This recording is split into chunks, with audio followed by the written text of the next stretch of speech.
Bismillahirrahmanirrahim. Assalamualaikum warahmatullahi wabarakatuh. Alhamdulillahi ala ihsanih wa syukru lahu ala taufiqihi wa amtinanih. Asyhadu an la ilaha illallah wahdahu la syarika lahu ta'ziman li sya'nih. Wa asyhadu anna Muhammadan abduhu wa rasuluhu da'ila ridwanih.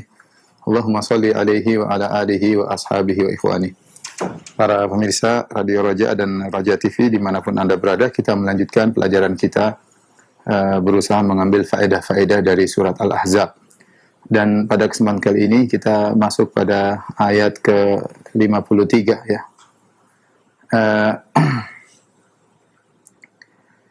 Allah Subhanahu wa taala berfirman, "Ya ayyuhalladzina amanu la tadkhulu buyutan nabiyyi illa an yu'dzana lakum ila ta'amin ghayra nadhirin inah, walakin idza du'itum fadkhulu." Wahai orang-orang yang beriman, janganlah kalian masuki rumah-rumah Nabi kecuali jika kalian diizinkan untuk makan dengan tanpa menunggu-nunggu waktu masaknya makanan. Kemudian kata Allah Subhanahu wa taala, "Walakin idza du'itum fadkhulu." Akan tapi jika kalian dipanggil untuk makan, diundang, fadkhulu, maka masuklah ke dalam rumah Nabi sallallahu alaihi wasallam. Fa idza ta'imtum fantashiru wala musta'nisina li hadits. Kalau kalian sudah selesai makan, ya, maka hendaknya kalian pergi keluar ya, pergi meninggalkan rumah Nabi sallallahu alaihi wasallam. Wala musta'nisina li hadits, tanpa harus memperpanjang berasik-asik, memperpanjang percakapan, ngobrol. Inna dzalikum kana yu'dhin nabiyya sallallahu alaihi wasallam. Inna dzalikum kana yu'dhin nabiyya fayastahyi minkum. Sungguhnya perbuatan kalian tersebut mengganggu Nabi sallallahu alaihi wasallam.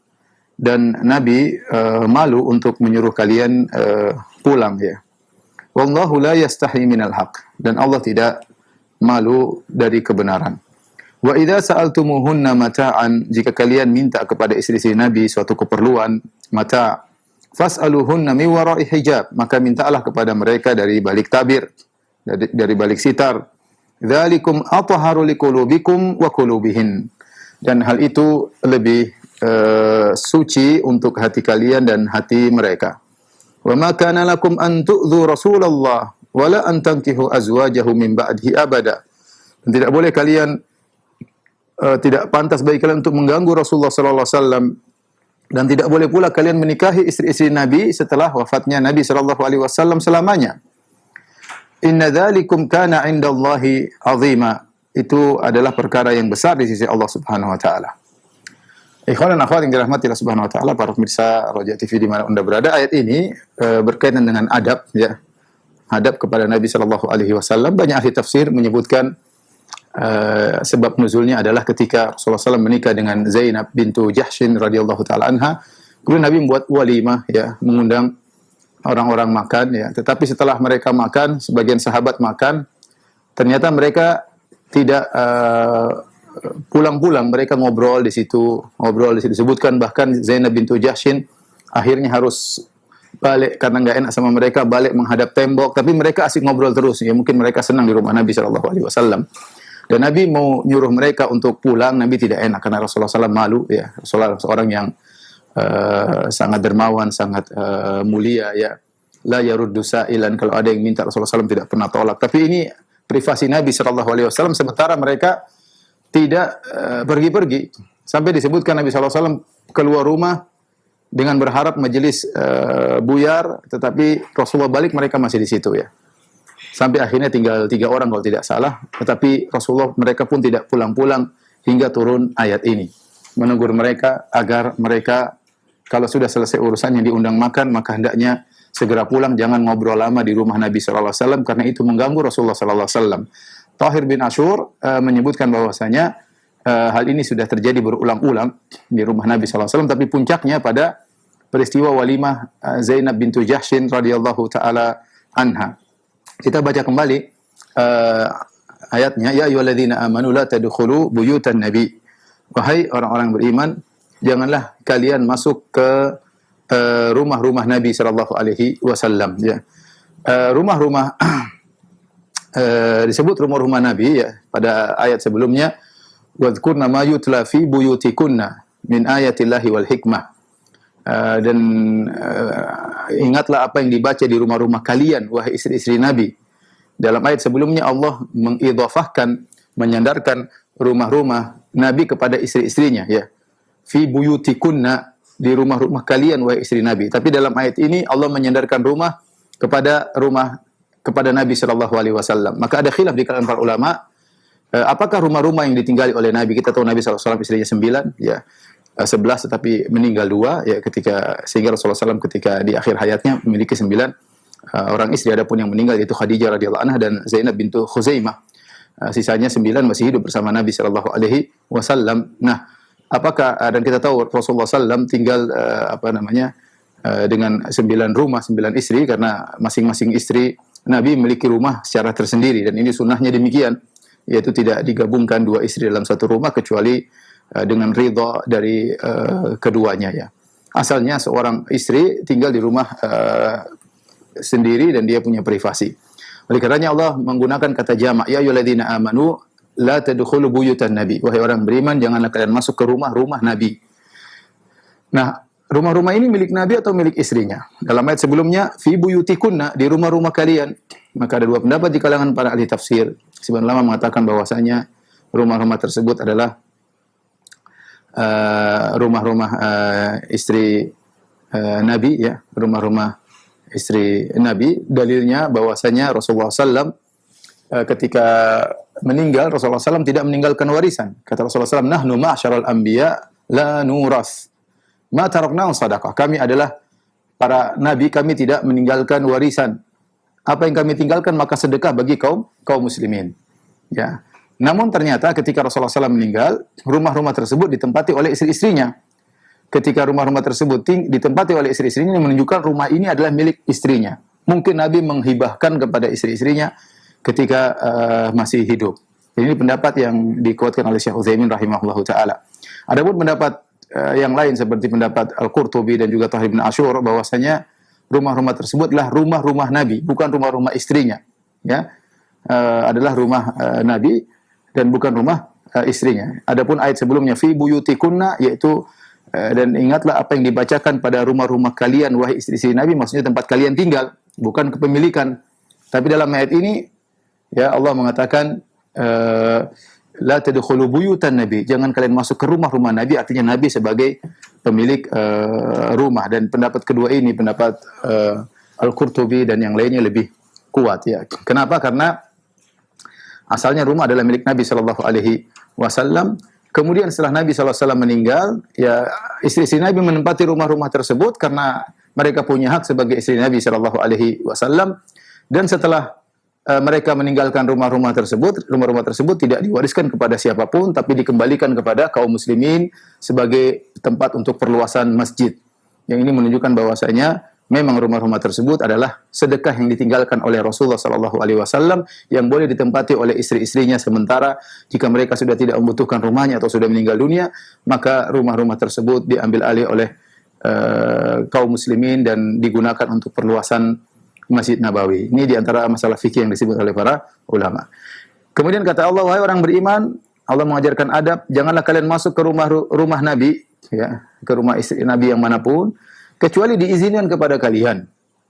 Illa ayyudzana lakum ila ta'amin.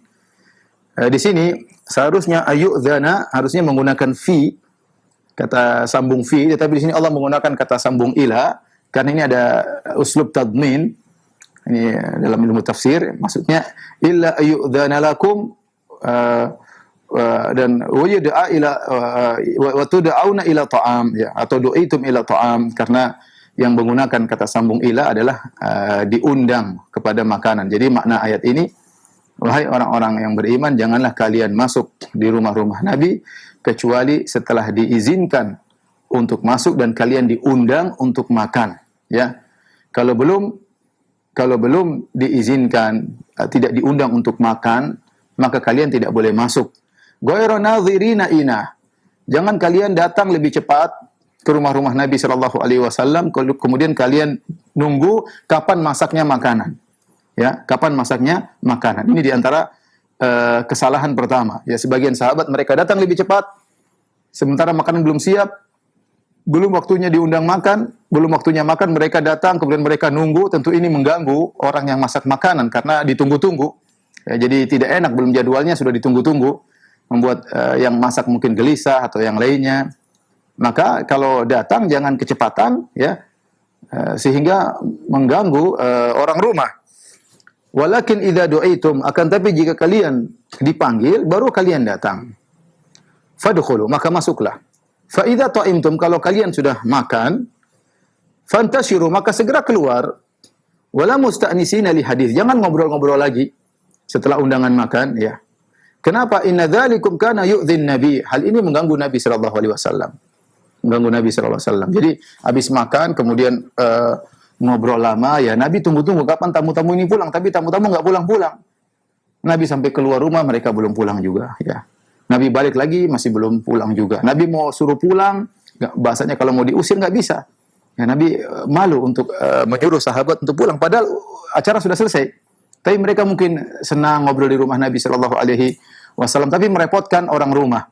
Merepotkan Nabi sallallahu alaihi wasallam, merepotkan istrinya Zainab bintu Jahsy yang harus memandang ke tembok karena tidak ingin berhadapan dengan para sahabat ya. Kita tahu rumah Nabi kecil ya. Hal ini merepotkan Rasulullah SAW dan merepotkan orang rumah. Jadi yang diajari oleh Allah Subhanahu Wa Taala adab kalau kita diundang makan, ini berlaku bagi Nabi dan juga berlaku bagi umatnya dalam adab undangan makan. Jadi kalau kita diundang misalnya makan siang jam 11, kita jangan datang jam 9 kecuali diundang jam 9. Tergantung situasi dan kondisi. Kalau kita diundang misalnya nanti makan siang di rumah ya, kita makan siang biasanya pada zuhur. Jangan kita datang jam 8 pagi sudah nunggu di situ nongkrong ya. Karena orang rumah mungkin punya kesibukan. Dia punya kesibukan. Kemudian kalau sudah makan jangan lagi ngobrol lama sampai 1 jam, 2 jam ya. Dan kecuali kalau diizinkan oleh tuan rumah. Terkadang tuan rumah malah senang, jangan dulu pulang, kita ngobrol dulu. Itu lain cerita. Tapi kita bicara hukum asal. Hukum asal kalau diundang maka tepat waktu, kalau sudah selesai segera pergi. Ini bentuk penghargaan terhadap waktu. Karena waktu orang-orang penting seperti Rasulullah sallallahu alaihi wasallam adalah waktu yang berharga. Ya, para ulama misalnya ya, para duat atau para pejabat ya, atau orang-orang penting, mereka punya waktu yang kita secara umum, kita kaum muslimin semua waktu kita berharga. Maka kalau ada undangan, kita jangan mengulur-ulur waktu, baik kita datang kecepatan atau kita pulang kelamaan ya. Akhirnya ini mengganggu Rasulullah sallallahu alaihi wasallam ya. Ini adab ya. Ini adab. Maka seorang harus paham tentang adab ini ya, karena namanya tamu, orang rumah gelisah ya, ini tamu kok enggak pulang-pulang, mungkin ada acara selanjutnya, mungkin ada privasi dan yang lainnya. Ya, kecuali di undangan memang ditulis undangan dimulai silahkan datang jam 10 sampai jam sekian ya, itu oke, berarti sudah ditulis dalam undangan. Atau tuan rumah malah jangan dulu pulang, ngobrol dulu, minum teh, ya, itu santai, berarti alhamdulillah. Tapi kalau dia tidak ngomong demikian, kita harus ngerti. Begitu selesai urusan segera pergi ya. Segera pergi. Tuan rumah punya urusan, kita juga punya urusan, masing-masing menghargai waktu yang lain. Jangan kita membuang-buang waktu orang lain dengan kita kelamaan di rumahnya. Taib. Ini juga dalil bahwasanya yang diizinkan oleh Allah dalam ayat ini yaitu an yu'dzana lakum ila ta'amin, yaitu kalian diizinkan untuk makan. Berarti makanan tersebut masih milik tuan rumah ya, masih milik tuan rumah. Dan ini diingatkan oleh para ahli tafsir. Jika orang diundang dalam walimah, dia tidak berhak untuk bungkus makanan, tidak berhak kecuali diizinkan oleh sahibul walimah. Atau makanan biasa diundang walimah atau makan di rumah, acara makan-makan, kecuali dia bilang, "Ayo, silakan bungkus-bungkus." Nah, itu enggak apa-apa. Tapi kalau dia tidak suruh bungkus, maka hukum asal makanan itu adalah milik tuan rumah dan kalian hanya diizinkan untuk makan di situ. Tidak boleh kemudian bawa plastik kemudian isi, enggak boleh ya. Enggak boleh ya. Ini adab ya, makanan cuma diizinkan untuk dimakan di situ, kecuali tuan rumah mengizinkan untuk bawa pulang, maka silakan. Makanya kata Rasulullah SAW, kata Allah Subhanahu Wa Taala, fa idza ta'imtum fantashiru, kalau kalian sudah makan maka keluarlah kalian, wala musta'nisina li hadits, jangan bercengkerama lagi. Kenapa? Inna dzalikum kana yu'dhin nabi. Karena perbuatan kalian yang datang terlalu cepat atau pulang terlalu lama mengganggu Nabi sallallahu alaihi wasallam, sementara fayastahyi minkum, Rasulullah SAW malu untuk menegur kalian. Malu karena Rasulullah SAW orang yang karim, orang yang mulia, baik ya. Dan kita tahu orang baik untuk menyuruh orang keluar dari rumah sangat berat bagi Nabi sallallahu alaihi wasallam ya. Apalagi disebutkan Rasulullah SAW asyaddu hayaan, Rasulullah lebih lebih malu daripada seorang gadis di dalam pingitannya. Rasulullah SAW sangat pemalu ya. Tetapi wallahu la yastahi minal haq. Tapi Allah tidak malu dari kebenaran. Allah sangat perhatian sama Nabi sallallahu alaihi wasallam. Sampai untuk mengajarkan adab kepada Nabi sallallahu alaihi wasallam, Allah turunkan ayat ini. Wallahu la yastahi minal haq. Allah tidak malu dari kebenaran. Maka Allah yang tegur. Kalian jangan begitu, ya. Setelah turun ayat ini, maka sebagian sahabat ngerti kalau diundang makan tepat waktu, kalau sudah selesai segera pulang. Dan hendaknya kita demikian. Kita dalam segala urusan, kalau sudah selesai, kita jangan berpanjang waktu, ya. Ya fa idza faragta fansab, kalau sudah selesai dari satu urusan ke urusan berikutnya, apakah urusan ibadah ke ibadah satunya, atau urusan dunia ke urusan ibadah, atau urusan satu dunia ke dunia yang lainnya. Intinya kita manfaatkan waktu, karena kita umur kita sedikit, ya. Kekuatan kita beribadah tidak selamanya, ya. Kemampuan kita untuk beribadah terbatas, ya. Maka mumpung kita masih ada umur, maka selesai dari suatu kegiatan, lanjutlah kegiatan yang lain. Jangan sampai kita terjebak pada perkara yang tidak ada manfaatnya, hanya ngobrol ngalor ngidul sana kemari 1 jam 2 jam. Dan ini adab secara umum dalam kegiatan kita sehari-hari. Kalau sudah selesai dari satu kegiatan, lanjut kegiatan yang lainnya. Kemudian adab berikutnya yang Allah ajarkan, wa idza sa'altumuhunna mata'an, jika kalian minta kepada istri-istri Nabi mataan, suatu keperluan. Mataan itu tamattu' bihi, suatu yang diperlukan, apakah barang-barang rumah, perabot rumah tangga, ataukah misalnya makanan, ataukah pakaian, ataukah ilmu, ataukah yang lainnya, ya, yang mungkin bertanya yang lainnya. Dan ini mencakup umum, kata para ulama.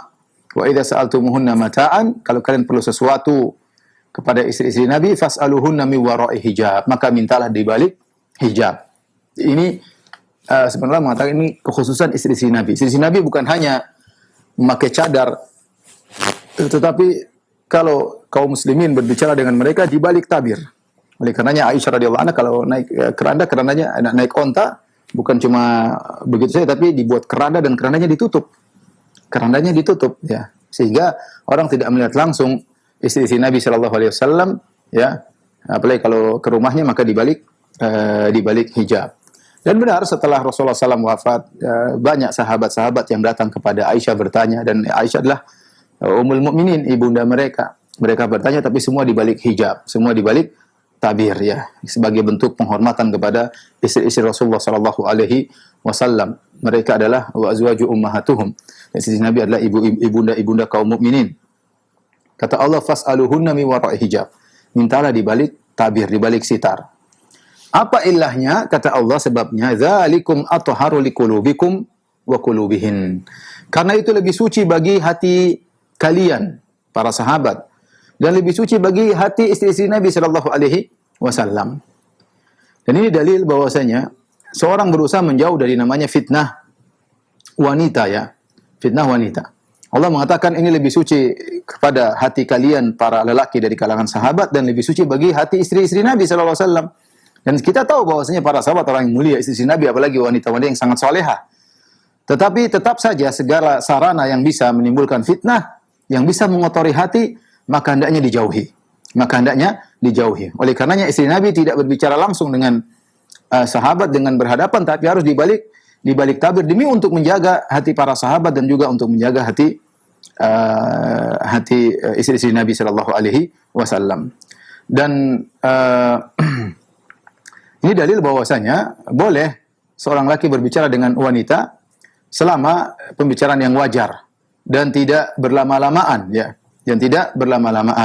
Ya. Dan hati-hati jika seorang berbicara dengan wanita berhadap-hadapan, ya. Kemudian apalagi lama-lama, karena terkadang ada kelezatan pembicaraan antara seorang laki-laki dengan wanita, ya. Terkadang sebagian lelaki kalau bicara sama istrinya tidak lezat, tapi kalau bicara dengan istri orang mungkin lezat. Sebaliknya seorang istri terkadang kalau bicara dengan suaminya tidak betul, tapi kalau bicara sama suami orang lain bisa ketawa-ketiwi, bisa lama. Dan ini hati-hati. Dan ini Allah larang kita seperti itu, ya. Apalagi berhadapan-hadapan, hendaknya kita menjauh. Kalau istri-istri Nabi dan para sahabat disuruh untuk menghindar hal-hal seperti ini, apalagi kita. Oleh karenanya Al-Qurtubi mengatakan, janganlah seorang merasa pede merasa pede dengan imannya, kemudian dia berkhalwat dengan seorang wanita. Ya, kalau Allah berusaha membersihkan segala jalan-jalan yang bisa mengotori hati para sahabat, mengotori hati-hati istri-istri Nabi, apalagi kita yang imannya jauh dari mereka, ya, maka waspada ya. Seandainya seorang berbicara dengan wanita yang bukan mahramnya, kemudian sampai ada syahwat, tentu lebih haram lagi. Ya, syahwat kelezatan belum tentu syahwat. Terkadang ada kesenangan aja, belum tentu ada syahwat yang tergerak, tapi lezat-lezat berbicara dengan istri orang. Ya. Lihatlah bagaimana kisah Aisyah radhiyallahu taala anha ketika terlambat dalam kisah hadisatul ifk. Siapa yang mengantar Aisyah ke Madinah? Siapa? Sofwan bin Mu'attal As-Sulami.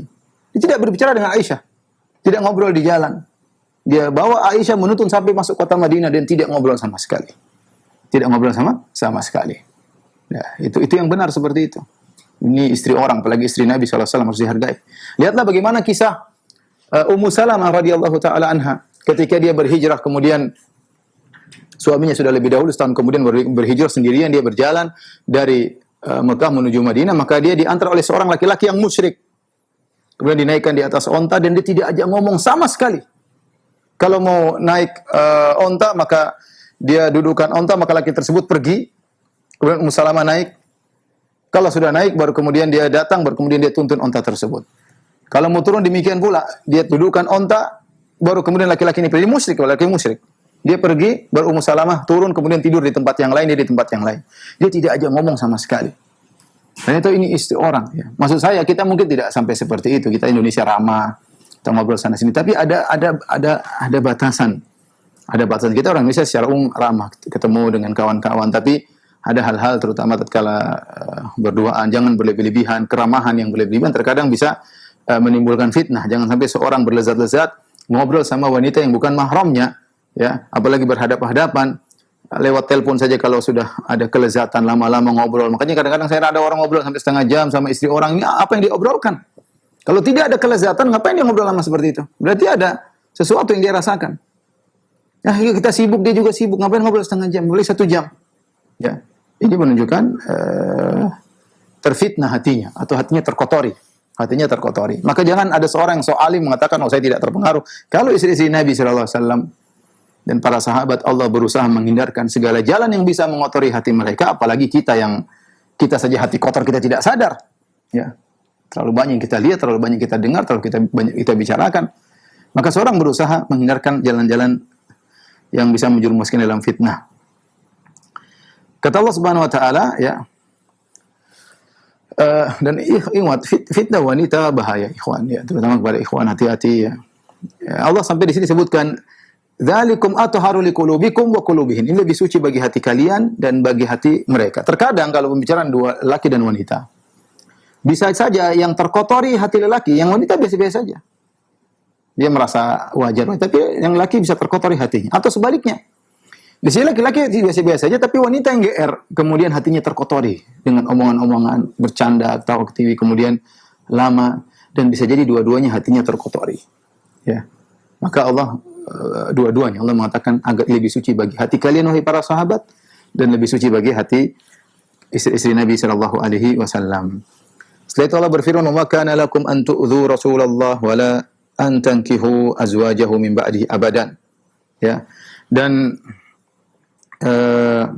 tidak boleh kalian menyakiti hati Rasulullah sallallahu alaihi wasallam, ya, dengan cara kalian makan terus ngobrol lama. Ini menyakiti, mengganggu Rasulullah sallallahu alaihi wasallam. Tidak sama mengganggu Nabi dengan mengganggu yang lainnya. Rasulullah SAW adalah orang yang agung, ya, oleh karenanya Allah yang langsung membela, mengajarkan adab berkaitan dengan rumah Nabi sallallahu alaihi wasallam. Dan ini pelajaran bagi kita semua, termasuk rumah-rumah kaum muslimin. Dan tidak boleh wala antankiyu azwajahu min ba'dihi abada, dan tidak boleh kalian menikahi istri-istri Nabi setelah Nabi sallallahu alaihi wasallam selama-lamanya. Ini sudah pernah kita sampaikan bagaimana hukum menikah dengan istri Nabi. Kalau Nabi sallallahu alaihi wasallam meninggal, ya, istri-istrinya tidak boleh dinikahi. Siapa yang menikahi istri Nabi maka dosa besar. Makanya Allah mengatakan inna dzalikum kana indallahi azima. Ini perkara besar di sisi Allah Subhanahu wa taala, bukan perkara ringan. Ini adalah harga diri Nabi sallallahu alaihi wasallam. Allah larang. Tidak boleh seorang menikahi istri Nabi kalau Nabi sudah meninggal, ya. kepada istri Nabi sallallahu alaihi wasallam, jandanya Nabi sallallahu alaihi wasallam tidak diperbolehkan ya. Hukumnya haram. Bahkan sebagian mengatakan sama seperti menikahi ibunya karena istri Nabi adalah ibunda kaum mukminin. Adapun riwayat yang disebutkan bahwasanya Thalhah turun ayat ini karena Thalhah mengatakan, Thalhah bin Ubaidillah, bahwasanya kalau Rasulullah meninggal saya akan menikahi istrinya, maka ini tidak benar, ini riwayatnya dhaif, bahkan dikatakan oleh para ulama ada hadis palsu, ini yang dimasukkan oleh musuh-musuh Islam untuk mencela Thalhah bin Ubaidillah, ini tidak benar ya.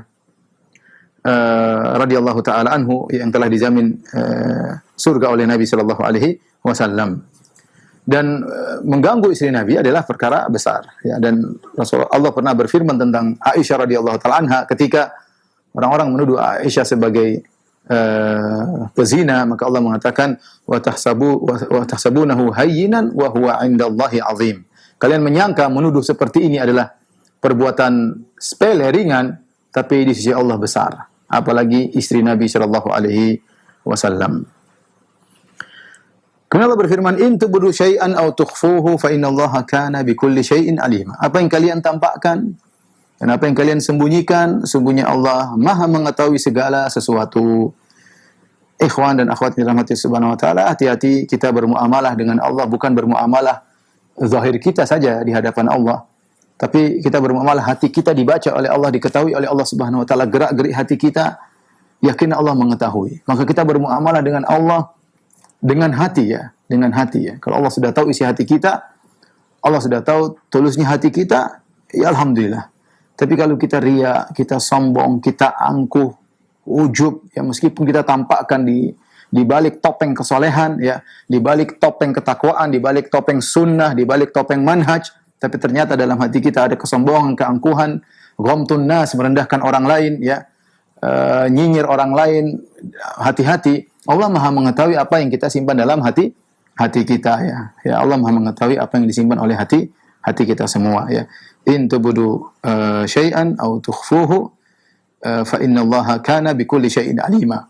Apa yang kalian tampakkan dan kalian sembunyikan, sungguhnya Allah Maha mengetahui apa yang kalian sembunyikan. Apa maksudnya? Ada balasannya ya. Ada balasannya. Kalau Allah tahu berarti ada balasannya. Kebaikan apapun Allah tahu, dan keburukan apapun Allah juga tahu ya.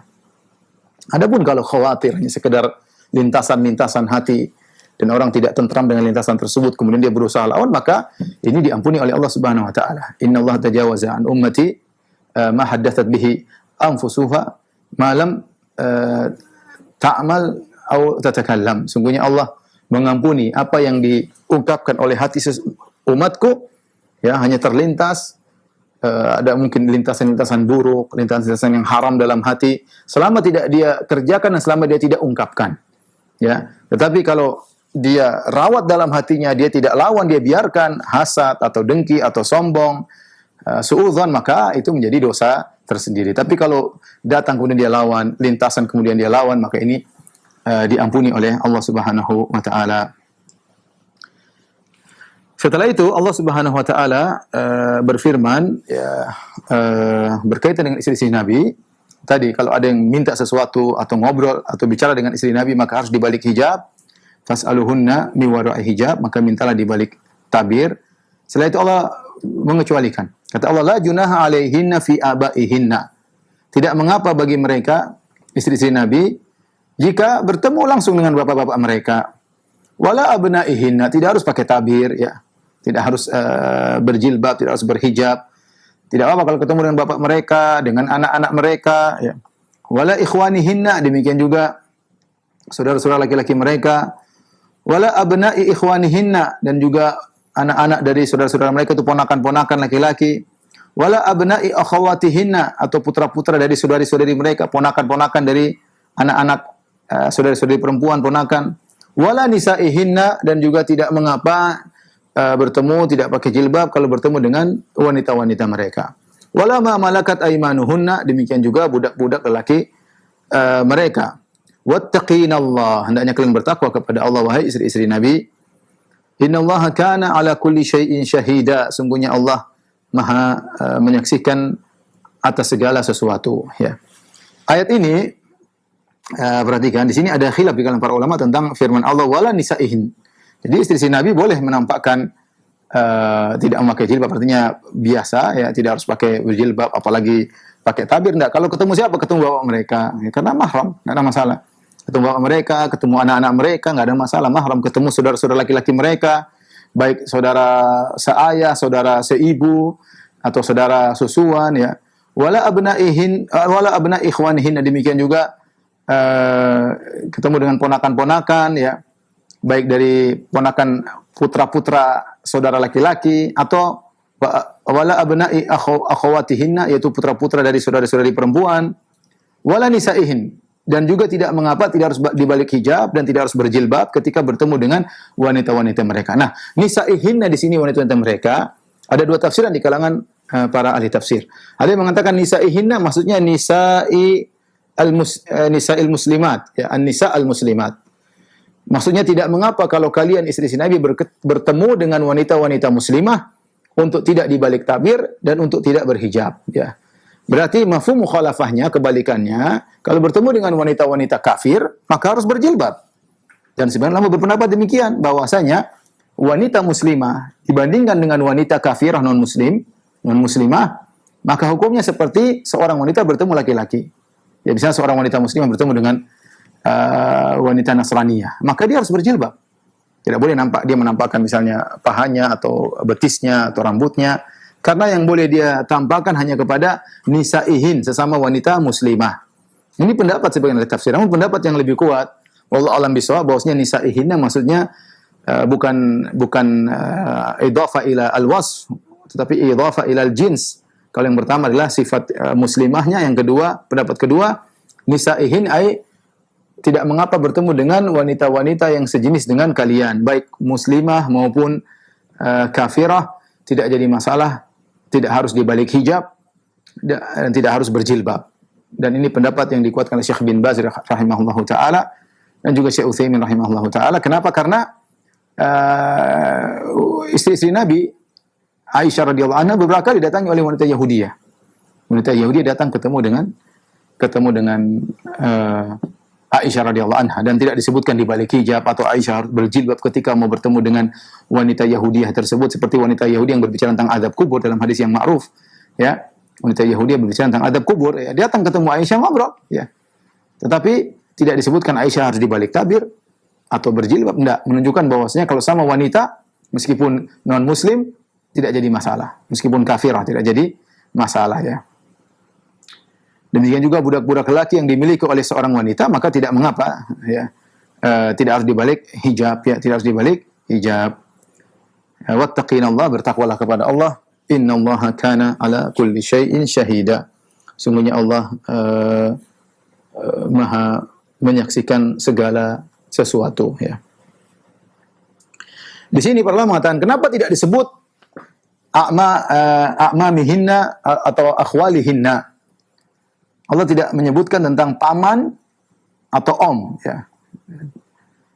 Allah tidak mengatakan tidak mengapa bagi kalian wahai istri-istri Nabi untuk tidak berjilbab atau tidak dibalik tabir kalau ketemu dengan paman-paman kalian, saudara-saudara ibu, saudara-saudara laki-laki dari ibu, atau om-om kalian, saudara-saudara a'mam, saudara-saudara laki-laki dari bapak. Kenapa tidak disebutkan?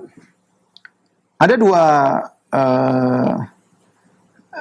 dua tafsiran dari para ahli tafsir. Mereka mengatakan yang pertama, seperti Syekh Sa'di menyebutkan bahwasanya rahimahullah, bahwasanya jika kakak-kakak saja atau ponakan saja boleh seorang wanita menampakkan tidak berjilbab di hadapan ponakan, apalagi omnya, ya, karena hubungan antara seorang wanita dengan omnya lebih kuat, seakan-akan bapaknya, ya. Ya, kalau ponakan saja atau saudara sepersusuannya, saudara sebapak, saudara seibu, dia boleh tidak berjilbab dan boleh tidak dibalik tabir, ya, apalagi omnya dari saudara laki-laki bapaknya atau pamannya dari saudara laki-laki ibunya, ya, maka tidak perlu disebut karena bisa dipahami, karena sudah dipahami. Ini pertama. Taklil yang kedua, sebab yang kedua kenapa Allah tidak sebutkan paman-paman, baik paman atau om, sebenarnya mengatakan karena anak-anak dari paman-paman dan om-om adalah sepupu, dan sepupu bukan mahram, boleh dinikahi. Khawatir om-om tersebut bisa cerita kepada anak-anaknya bahwasanya nikahlah sama sepupu orangnya begini begini begini, khawatir demikian. Ada yang mengatakan demikian ya. Ini disyaratkan oleh Syekh Utsaimin dalam tafsirnya. Ada yang mengatakan demikian. Wallahu alam bisawab. Ya, karena khawatir om ketemu dengan seorang wanita, kemudian dia ceritakan pada anaknya, padahal anaknya om tersebut bukan mahram sang wanita. Boleh menikah, sehingga akhirnya bisa jadi sifat-sifatnya diceritakan kepada sepupunya, yang sepupu adalah bukan mahram. Wallahu alam bisawab. Ini dua taklil yang disebut oleh para ahli tafsir. Tapi kita lanjutkan ayat berikutnya. Innallaha malaikatahu yusalluna 'alan nabi. Ya ayyuhalladzina amanu sallu 'alaihi wa sallimu taslima. Sungguhnya Allah dan para malaikatnya bersolawat kepada engkau wahai Nabi, bersolawat kepada Nabi. Wahai orang yang beriman, ya ayyuhalladzina amanu, wahai orang yang beriman, sallu 'alaihi wa sallimu taslima. Bersolawat kepada Nabi sallallahu alaihi wasallam dan salamlah kepada Nabi sallallahu alaihi wasallam dengan benar-benar salam, ya. Ini ayat yang sangat menunjukkan keagungan Rasulullah sallallahu alaihi wasallam. Bagaimana tidak? Ayat ini menjelaskan Allah bersolawat kepada Nabi. Bukan kita aja yang bersolawat. Allah bersolawat kepada Nabi. Bukan cuma Allah. Kemudian Allah menggandengkan dengan malaikat juga bersolawat kepada Nabi SAW. Dan ini menunjukkan agungnya juga malaikat. Ya, Allah kemudian menggandengkan malaikat dengan solawat Allah dan malaikat kepada Nabi SAW. Apa maksudnya solawat? Solawat wallahu alam bishawab. Pendapat yang lebih kuat, solawat artinya bukan rahmat, ya. Tetapi khusus kepada Nabi, itu sana, yaitu Allah memuji Nabi sallallahu alaihi wasallam di hadapan makhluknya di langit. Allah puji Nabi sallallahu alaihi wasallam. Demikian juga malaikat bersolawat kepada Nabi, maka ada yang mengatakan malaikat mendoakan Nabi, atau malaikat memohonkan ampunan buat Nabi, atau malaikat juga memuji Nabi di hadapan mereka, di hadapan sama malaikat. Allah memuji Nabi, malaikat juga memuji Nabi, ya. Kemudian setelah itu Allah menyuruh kita untuk bersalawat kepada Nabi. Ya ayyuhalladzina amanu sallu alaihi wa sallimu taslima. Allah buka dengan ya ayyuhalladzina amanu. Seakan-akan dari konsekuensi keimanan, hendaknya kalian bersalawat kepada Nabi sallallahu alaihi wasallam, ya. Itu mengatakan Allahumma salli wa sallim alaihi. Ya Allah, bersalawatlah kepada Nabi, yaitu berdoa agar Allah senantiasa memuji Rasulullah sallallahu alaihi wasallam. Seakan-akan konsekuensi dari keimanan kita bersalawat kepada Rasulullah sallallahu alaihi wasallam. Ya, bagaimana tidak kita bersalawat kepada Nabi, sementara jasa yang Rasulullah SAW yang kita dapatkan dari Nabi SAW adalah jasa yang terbaik, yang lebih besar jasanya daripada jasa kedua orang tua kita kepada kita. Makanya Nabi SAW mengatakan, la yu'minu ahadukum hatta akuna ahabba ilaihi min waladihi wa walidi wa nasi ajma'in. Tidaklah beriman salah seorang dari kalian sampai aku lebih dia cintai daripada orang tuanya daripada seluruh manusia. Kenapa? Karena orang tua punya jasa besar sama kita. Kita ada di atas muka bumi dengan sebab pernikahan kedua orang tua kita. Kita bisa besar dirawat oleh kedua orang tua kita. Kita diberikan banyak hal. Tetapi jasa Nabi SAW apa? Nabi berdakwah dengan menghadapi berbagai macam tantangan. Ya, diusir oleh kaumnya, dihina, dilempari batu, mau dibunuh berulang-ulang. Ya, dan Nabi tidak pernah berhenti sejak Allah mengatakan, ya ayyuhal muddatsir kum fa'andzir, wahai orang yang berselimut, bangkitlah dan beri peringatan. Rasulullah tidak pernah istirahat. Kalau kita baca sirah Nabi, dari satu kegiatan terus tidak pernah istirahat. Rasulullah SAW terus berdakwah, perang, berdakwah lagi perang, kemudian terus seperti itu Rasulullah SAW. Demi apa? Agar Islam tersebar, ya, cahaya tersebar di seluruh penjuru dunia sampai kepada kita di tanah air Indonesia, ya. Sehingga barang siapa yang mengenal cahaya ajaran Muhammad SAW, maka dia akan meraih sesuatu yang sangat luar biasa, itu kebahagiaan di dunia dan kebahagiaan di akhirat. Dan jasa ini, ketentraman, kebahagiaan di dunia dan kebahagiaan abadi di akhirat, ini jasa tidak ada yang bisa menandinginya. Inilah sebab kenapa kita harus lebih mencintai Nabi daripada orang tua kita dan daripada seluruh umat manusia. Karena kita tahu mencintai seseorang di antara sebabnya karena jasanya. Semakin banyak orang itu berjasa kepada kita, wajar jika kita semakin mencintainya. Dan jasa Nabi SAW, ya, dengan berdakwah sekian lama, diusir, dilempar, dimaki-maki dan yang lainnya, ya, dihina, jasanya adalah agar kita tahu apa sebab kebahagiaan di dunia dan sebab kebahagiaan di akhirat, yaitu dengan mengikuti ajaran Nabi sallallahu alaihi wasallam. Maka orang seperti ini diagungkan oleh Allah Subhanahu wa taala sampai Allah bersolawat dan malaikat bersolawat dan Allah menyuruh kita, ya ayyuhalladzina amanu, wahai orang beriman, seakan-akan konsekuensi dari keimanan bersolawatlah kepada Rasulullah sallallahu alaihi wasallam. Dan ini untuk kepentingan kita. kepentingan kita, dan Allah buka dengan innallaha malaikatahu yusholluna 'alan nabi. Allah dan malaikat bersalawat kepada Nabi. Artinya kalau kalian tidak bersalawat enggak jadi masalah. Cukup salawat Allah dan malaikat sudah mengagungkan Rasulullah sallallahu alaihi wasallam. Tapi agar kalian mendapatkan kebaikan, bersalawatlah kepada Nabi sallallahu alaihi wasallam. Makanya dalam hadis man shalla alayya wahidatan sallallahu biha alaihi asyara, barang siapa yang bersalawat kepadaku sekali, Allah akan bersalawat kepada dia 10 kali. Itu Allah muji dia, ya. Pahala yang besar bagi orang yang bersalawat kepada Nabi sallallahu alaihi wasallam. Seorang mukmin banyak mengucapkan sallallahu alaihi wasallam dan seterusnya. Dan kita mencontohi Allah dan mencontohi malaikat dalam bersalawat kepada Nabi sallallahu alaihi wasallam. Adapun salawat yang terbaik ketika para sahabat mengatakan assalam qad arafnahu, memberi salam kepada engkau ya Rasul, kami sudah tahu.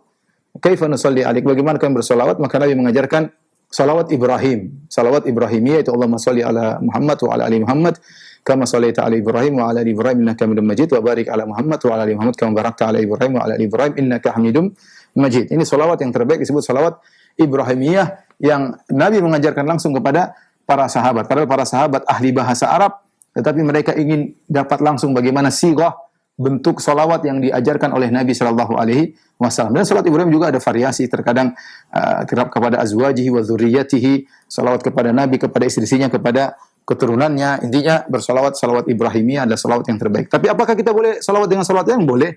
Salawat yang boleh. Yang paling ringkas kita mengatakan alaihi salatu wassalam. Rasulullah alaihi salatu wassalam. Yang penting terkumpulkan, kita ingin menjalankan ayat ini, kata Allah, bersolawatlah dan bersalamlah. Kita kumpulkan antara solawat dengan salam. Jadi kita mengatakan alaihi salatu, salat dan solawat, wassalam, yaitu salam, yaitu keselamatan bagi engkau wahai Rasulullah, dan solawat bagimu ya Rasulullah. Atau kita mengatakan sallallahu alaihi wasallam, semoga Allah bersolawat kepada engkau dan semoga Allah memberi keselamatan kepada engkau wahai Rasulullah, ya. Atau kadang-kadang para khutbah mengucapkan salat dan salam dari mereka bikin sini, nggak jadi masalah. Itu boleh-boleh saja, yang penting ada solawat dan ada salamnya agar kita bisa mengamalkan ayat ini.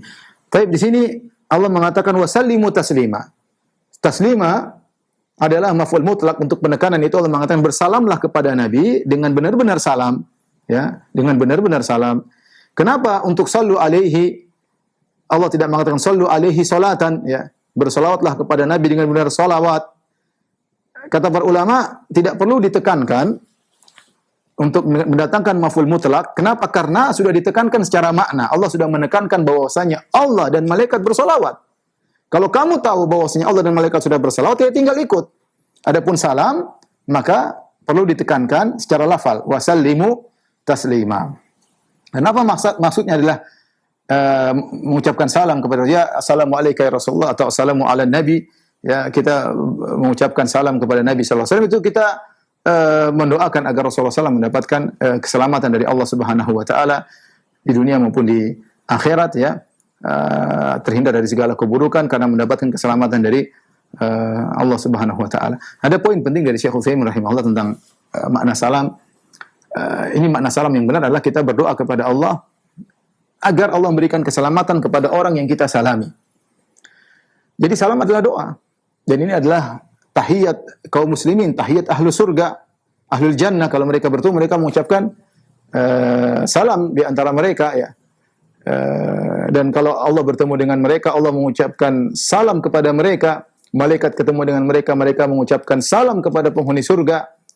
Inilah syiarnya kaum muslimin yang dicemburui oleh banyak agama-agama yang lain, sehingga mereka harus menciptakan bentuk-bentuk salam yang tidak seperti kita. Meskipun mereka sudah menciptakan bentuk-bentuk salam, tapi tidak seperti kaum muslimin di mana-mana tersebar salam. Yang kurang adalah ketika kita mengucapkan salam, seakan-akan kita hanya menghadirkan tahiyat, itu bentuk sopan santun, ya, bentuk penghormatan. Assalamualaikum. Terkadang kita lupa tentang madmun atau konten dari doa ini. Apa sih konten dari assalamualaikum? Yaitu kita berkata, semoga Allah menyelamatkan engkau. Karena salam adalah doa. Allah menyelamatkan engkau dari segala keburukan dan Allah menyelamatkan engkau dari keburukanku. Aku mengucapkan assalamualaikum, maksudnya aku tidak menggibahmu, aku tidak merendahkanmu, aku tidak menghinamu, aku tidak sombong di depanmu, aku tidak mengganggumu. Assalamualaikum. Demikian juga agar Allah menyelamatkan engkau dari segala keburukan. Ini hendaknya kita hadirkan. Ini sering kita tidak hadirkan. Kita ngomong assalamualaikum hanya sekedar seakan-akan ini bukan doa, sekedar basa-basi sebagai pembuka pertemuan. Itu benar, salam adalah tahiyat sebagai pembuka pertemuan. Tetapi hadirkan ketika kita mengucapkan assalamualaikum, hadirkan bahwasanya kita sedang mendoakan saudara kita. Dan ini menumbuhkan cinta kasih di antara sesama kaum muslimin. Apalagi kita sekarang di zaman kaum muslimin diadu domba, saling bermusuhan di antara mereka, saling menjatuhkan, saling mencibir, saling menghina, saling mengorek-ngorek kesalahan dan yang lainnya. Maka menebarkan salam ini adalah sunnah yang sangat agung. Makanya Nabi SAW mengatakan afsyus salam, tebarkanlah salam. Tetapi kita tebarkan salam tersebut dengan mengerti apa yang kita ucapkan. Dengan assalamualaikum ya. Bukan hanya sekedar ucapan, tapi kita berdoa ya agar orang tersebut diberi keselamatan oleh Allah Subhanahu wa taala. Ini adalah faedah yang indah dari Syekh Utsaimin rahimahullah, mengingatkan kita semua karena sering kita mengucapkan salam tanpa menghadirkan bahwasanya itu adalah doa agar Allah memberi keselamatan kepada orang yang kita salami. Kemudian Allah berfirman, "Innal ladzina yu'dzuna Allah wa rasulahu la'anahumullahu fid dunya wal akhirah wa adalahum 'adzaban muhina." Sungguhnya orang-orang yang mengganggu Allah dan Rasulnya, maka Allah melaknat mereka di dunia dan di akhirat, yaitu laknat maksudnya at-tardu min rahmatillah, Allah menjauhkan mereka dari rahmat Allah. Wa adalahum 'adzaban muhina, dan Allah siapkan bagi mereka adab yang menghinakan. Apa maksudnya mengganggu Allah? Mengganggu Allah itu seperti yang disebut dalam hadis, kata Allah Subhanahu wa taala, "Yu'dhini ibnu Adam yasubbud dahra wa ana ad-dahr wa qalibul laila wan nahar." Kata Allah Subhanahu wa taala Qudsi, anak Adam menggangguku. Bagaimana mengganggu Allah? Yaitu dengan mencela masa. Ya. Padahal aku adalah masa, aku membolak-balikkan siang dan malam. Karena kalau seorang mencela masa, ini zaman edan, zaman brengsek, ini berarti dia mencela Allah, karena yang menjalankan masa adalah Allah. Masa tidak bisa berbuat apa-apa. Apa sih waktu? Waktu adalah tempat bergulirnya amalan kita. Makanya Imam Syafi'i rahimahullah mengatakan, naibu zamana wal aibu fina, wa ma li zamani aibun siwana. Kita mencela zaman karena ada aib, padahal aib tersebut adalah kepada penghuni zaman, yaitu kita sendiri manusia. Dan tidak ada aib bagi zaman, bagi masa, kecuali kita sendiri aibnya. Maka kalau kita mencela, jangan mencela zamannya. Barang saya mencela zaman, berarti dia telah mencela Allah Subhanahu wa taala yang mengatur zaman tersebut. Dan itu berkaitan dengan hal-hal yang tidak dikiaskan seperti mencela angin. Angin yang ngatur Allah Subhanahu wa taala. Mencela hujan, ini hujan gimana sih? Ini yang ngatur, yang turunkan hujan Allah Subhanahu wa taala. Dia tidak berkutik apa-apa. Kemudian kita mencela hujan, kita mencela cuaca, ini semua hukumnya sama karena hal-hal tersebut di bawah kendali Allah Subhanahu wa taala, seakan-akan kita mencela yang mengendalikannya. Demikian juga di antara mencela Allah Subhanahu wa taala seperti mensifati Allah punya anak ya. Seperti Allah mengatakan syatamani ibnu Adam wa lam yakun dzalik, wa kadzdzabani ibnu Adam wa lam yakun dzalik. Anak Adam mencaciku dan tidak berhak dia mencaciku. Ya, adapun dia mencaciku wa syatmuhu iyaya yaqulu anna liya waladan. Dia mengatakan aku punya anak ya. Kalau kita bilang Allah punya anak atau Nabi Isa adalah anak Tuhan, maka inilah bentuk mencaci Allah Subhanahu wa taala, mengganggu Allah Subhanahu wa taala. Di antara juga kita mengganggu Allah dengan mensifati Allah dengan sifat-sifat yang buruk, menolak sifat-sifat Allah dan yang lainnya. Adapun mengganggu Rasulullah sallallahu alaihi wasallam, maka seperti dilakukan oleh musyrikin, mereka menghina Nabi sallallahu alaihi wasallam, beri gelar-gelar yang terburuk, dikatakan orang gila, dikatakan penyihir, dikatakan dukun, dikatakan penyihir, dikatakan tersihir, dikatakan sobek keluar dari tradisi nenek moyangnya dan yang lainnya ya, dan lainnya, dikatakan pendusta. Demikian juga fisik, bagaimana mereka mengganggu Nabi sallallahu alaihi wasallam ketika Nabi sedang sholat, kemudian diletakkan salal jazur, yaitu kotoran onta, isi perut onta diletakkan di atas pundaknya. Bahkan bukan cuma Nabi yang terganggu, putrinya Fatimah juga terganggu radhiyallahu taala anha ya. Kemudian istrinya Aisyah dituduh yang tidak-tidak, ini mengganggu Nabi sallallahu alaihi wasallam. Istrinya dituduh berzina, tentu sang suami merasa terganggu sebab dilakukan oleh orang munafik. Maka tidak boleh mengganggu Rasulullah sallam karena hal ini bahaya ya. Tidak sama dengan mengganggu manusia yang lain. Ya, makanya kata Allah Subhanahu wa taala, la'anahumullah. Mereka dilaknat oleh Allah Subhanahu wa taala di dunia dan akhirat. Kemudian Allah siapkan bagi mereka adab yang menghinakan. Ya, adab yang menghinakan dari sisi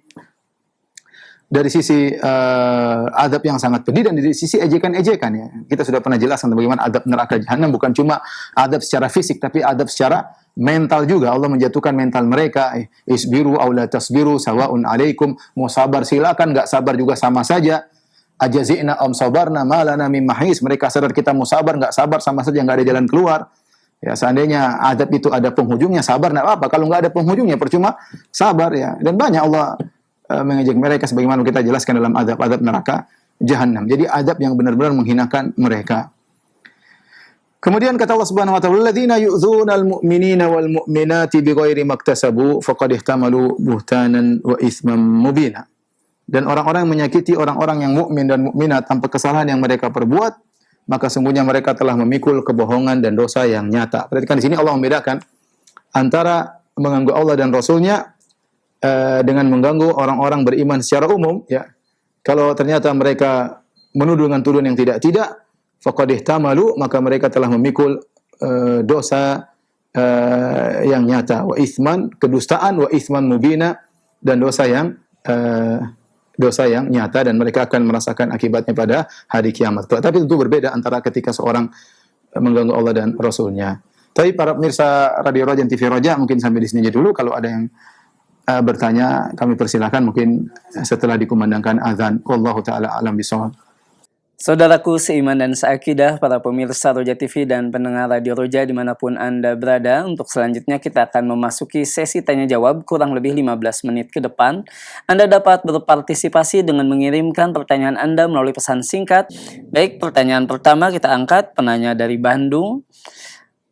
Ingin bertanya Ustadz, mohon dijelaskan kembali perbedaan aurat yang kita tampakkan kepada paman yang merupakan adik kandung dari ibu, atau paman yang merupakan suami dari bibi kita yang merupakan bukan saudara kandung dari ibu.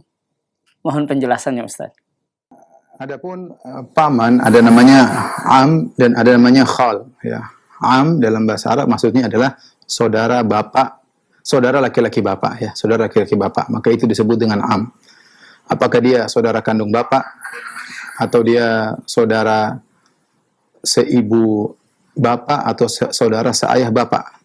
Pokoknya saudara laki-laki bapak itu namanya am. Ya. Kalau namanya khal, khal adalah saudara laki-laki ibu. Apakah saudara kandung, ataukah saudara seibu dari ibu, atau saudara sebapak dari ibu.